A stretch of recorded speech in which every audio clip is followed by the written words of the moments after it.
Hello everyone, welcome to my mini blog. তো আজকে সবাইকে নিয়ে যাব আমাদের গ্রামের বাড়িতে।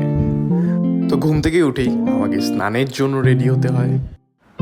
তো সবার স্নান খাওয়া দাওয়া কমপ্লিট করে আমরা যাওয়ার উদ্দেশ্যে রওনা দিই। তো আমাকে পেছনের সিটে বসতে হয়, কারণ আমার মা বাবা সবসময় সামনের সিটে বসে। আজ সকাল থেকেই বৃষ্টি হয়ে যাচ্ছে। জলপাইগুড়ি শহর আমার খুব ভালো লাগে যখন বৃষ্টি হয়। তো বেসিক্যালি রাস্তায় গান শুনতে শুনতে বাইরের দৃশ্য দেখতে দেখতে আনন্দ নিতে নিতে আমি যাই। মাঝে একটু হালকা ব্রেক নিই, কারণ 80 কিলোমিটার অনেক বড়।